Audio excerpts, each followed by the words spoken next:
အားလုံးပဲမင်္ဂလာပါကျွန်တော် Hacklizer Team ကဇော်မင်းနိုင်ပါကျွန်တော်ဒီနေ့ပြောမယ့်အကြောင်းအရာကတော့ဒီ OWASP API Security Top 10 Series ရဲ့၄ခုမြောက် vulnerability ဖြစ်တဲ့ Unrestricted Resource Consumption အကြောင်းကိုပြောမှာဖြစ်ပါတယ်ဒီဗီဒီယိုမှာကျွန်တော်တို့ဒီ vulnerability ဘယ်လိုဖြစ်လဲဆိုတော့အဓိက core concept တွေ theory တွေကိုကျွန်တော်တို့ကြည့်ပြီးတော့မှကျွန်တော်တို့ lab နှစ်ခုလောက်ကျွန်တော်တို့လုပ်ကြည့်မယ်ပေါ့ဒီ vulnerability ပို့ပြီးနားလည်အောင်အဲ့တော့ဒီ unrestricted resource consumption ဆိုတာသူကဘာလဲဆိုတော့အဓိကသူက denial of service attack ပေါ့ဒီ DOS attack ဖြစ်တယ်သူကအဓိက API ကိုသူက DOS လုပ်တာအဲ့လိုမျိုး API ကို attack က DOS လုပ်တယ်ဆိုလို့ရှိရင်ဒါ application ဘက်ကနေပြီးတော့တေချာ limit မခံတာကိုတေချာ restrict မလုပ်တာဘူးဆိုလို့ရှိရင်ဒါ application ဘက်မှာဒါ performance issue တွေဖြစ်နိုင်တယ်သူတို့ service တွေထပ်ပြီးတော့မပေးနိုင်တော့တာတွေဖြစ်နိုင်တယ်သူတို့ရဲ့ operation cost တွေမှာပို့ပြီးတော့လိုအပ်တာထက်ပို့ပြီးတော့ cost တွေများလာတာတွေဖြစ်နိုင်တယ်အဲ့တော့ဥပမာအနေနဲ့ဆိုလို့ရှိရင်ကျွန်တော်တို့အနည်းဆက်ဆုံးကျွန်တော်တို့ဒီနေ့စဉ်ပေါ့ဒါ mobile banking application တွေတုံးကြတာပေါ့ကျွန်တော်တို့ login ဝင်တယ်ဆိုလို့ရှိရင်ဒါကျွန်တော်တို့ authentication step အတွက်ဆိုလို့ရှိရင်ဒါ SMS OTP တွေတုံးတယ်ပေါ့ application တွေကဒါတွေတုံးတယ်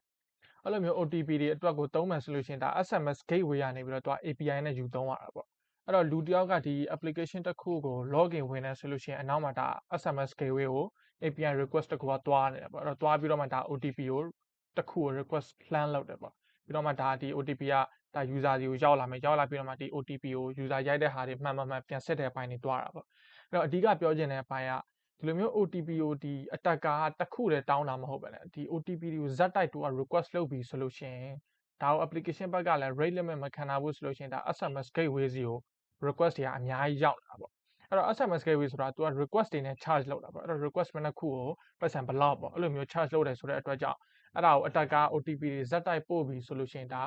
ဒီ application owner အနေနဲ့ဒီ OTP အတွက်ကို तू ကပတ်စံနေ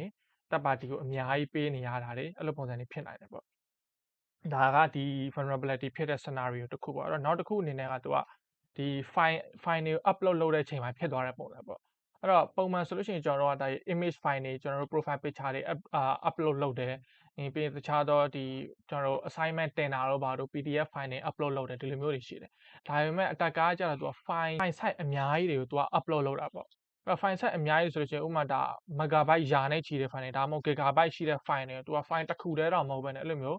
ဇက်တိုက်သူတို့ upload လုပ်လို့ရမယ်ဆိုလို့ရှိရင်ဒါ server ဘက်ကလည်းဒီဟာတွေကို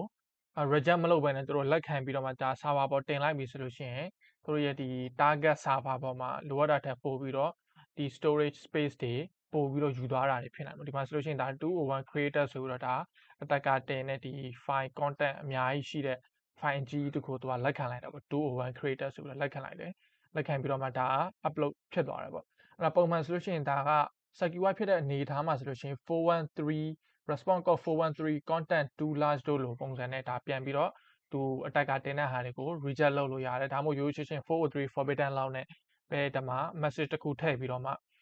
file content too large ပေါ့အဲ့လိုပုံစံလေး message ထည့်ပြီးတော့မှဒါကိုပြန်ပြီးတော့ပြန်ကာလို့ရတယ်ပေါ့ဒါပေမဲ့ဒီမှာဒီလိုမျိုးဒါserver ပေါ်သူ့ဘက်ကနေပြီးတော့လက်ခံပြီးတင်လိုက်ပြီဆိုလို့ရှိရင် vulnerability ဖြစ်တဲ့အနေအထားဖြစ်သွားပြီပေါ့အဲ့တော့ကျွန်တော်တို့ဒီမှာ lab တစ်ခုကျွန်တော်တွက်ကြည့်ကြည့်ရအောင်အဲ့ဒီ lab ကဒါကျွန်တော်တို့ဒီ pay တစ်ခုပေါ့ဒီ mobile banking ပုံစံတစ်ခုမှာဒါကျွန်တော်တို့ဒါ login ဝင်တာပေါ့အဲ့တော့ဝင်တယ်ဆိုလို့ရှိရင်ဒါကျွန်တော်တို့ phone number နဲ့ဝင်တယ်ပေါ့အဲ့တော့ phone number ကျွန်တော်တို့ရွေးပြီးဆိုလို့ရှိရင်ဒါကျွန်တော်တို့ဒီမှာ phone number တစ်ခုရိုက်ထည့်လိုက်ပေါ့အဲ့တော့ +959 ဆိုပြီးတော့ဒါ1235969ပဲဒါ example ရိုက်ထည့်လိုက်ရိုက်ထည့်ပြီးတော့မှဒါကျွန်တော်တို့ SMS တောင်းတယ်ပေါ့အဲ့တော့ကျွန်တော်ကဒီမှာ proxy ဖြတ်လိုက်မယ်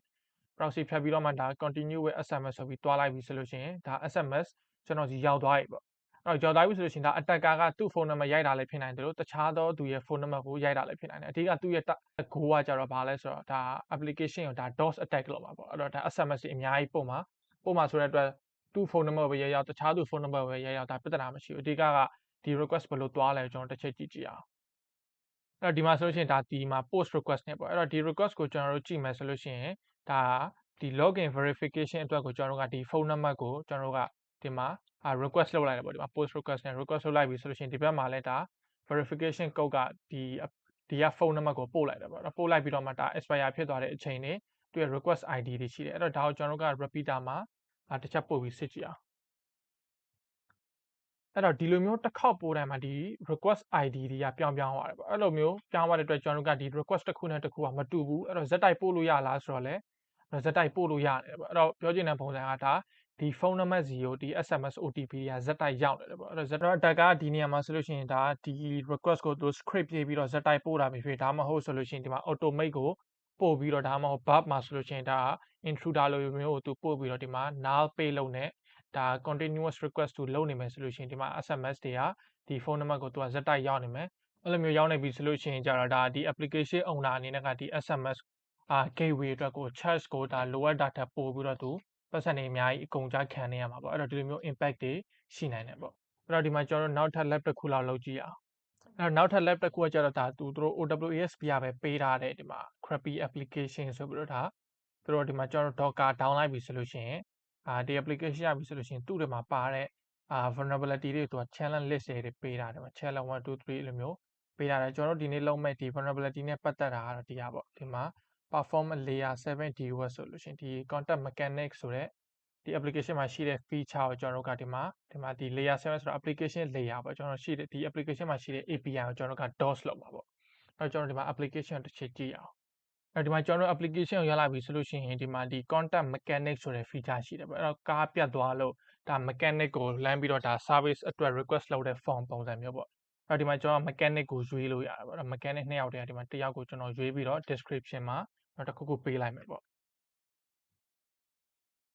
description တစ်ခုခုရေးပြီးတော့မှဒါကိုကျွန်တော်က request လိုက်ပေါ့ဒီမှာကျွန်တော် proxy လေးဖြတ်ထားတယ်ဒီ request ကိုကျွန်တော်ပို့လိုက်ပြီဆိုလို့ရှိရင်အနောက်မှာဒါဘယ်လိုမျိုး API request သွားလဲဆိုတာကိုကျွန်တော်ကြည့်ကြည့်အောင်ဒီမှာကျွန်တော်တို့ form ကိုကျွန်တော်တို့ဒီမှာ post request နဲ့ပေးလိုက်တဲ့ပုံစံပေါ့အဲ့တော့ဒီမှာဒီ post request အနေနဲ့ဒီမှာဒီရရှိတယ်ပေါ့ဒီ contact mechanic ဆိုတဲ့ဟာအဲ့တော့ဒီမှာဆိုလို့ရှိရင်ဒီ request မှာကျွန်တော်တို့ပေးလိုက်တဲ့parameter တွေကဘာတွေလဲဆိုတော့ဒီမှာ mechanic code ပေါ့ဒီ mechanic ကိုကျွန်တော်တို့ကrequest ပို့တာအဲ့ဒီမှာ problem detail တွေပါမယ်ဒီမှာကားရဲ့ဒီမှာ VIN number တွေပါမယ်ပြီးတော့ဒီမှာ mechanic API ဆိုပြီးတော့ပါတယ်အဲ့တော့ဒီ mechanic API ဒီ URL ကိုတွားပြီး request လုပ်တာလေအဲ့တော့နောက်တစ်ခုဒီမှာပါတာဒီစိတ်ဝင်စားစရာကောင်းတာပါလဲဆိုတော့ repeat request if fail ဆိုပြီးတော့ပြောချင်တဲ့သဘောကကျတော့ဒီအပေါ်က mechanic API ကို request လုပ်တာ fail ဖြစ်သွားတယ်ဆိုလို့ရှိရင်ဒါကိုဒီ request ကို repeat လုပ်မှာလားဆိုတဲ့ပုံစံဒီမှာကျွန်တော်ကဒါကို false ဆိုပြီးတော့လုပ်တာလေ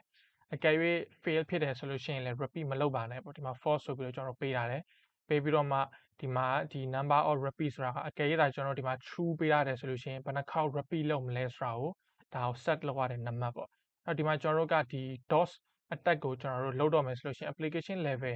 DOS attack ကိုကျွန်တော်တို့လုပ်မယ်ဆိုလို့ရှိရင်ကြတော့ဒီမှာကျွန်တော်တို့ဘယ်လိုပုံစံလုပ်လို့ရလဲဆိုတာကို repeater ကိုကျွန်တော်ချက်ပို့ပြီးကြည့်ကြည့်အောင်အဲ့တော့ဒီမှာဆိုလို့ရှိရင်ဒါကိုကျွန်တော်တို့ပြင်လိုက်မယ်ပေါ့ false ကနေပြီးတော့ true ဆိုပြီးပြင်တယ်ပြင်ပြီးတော့မှ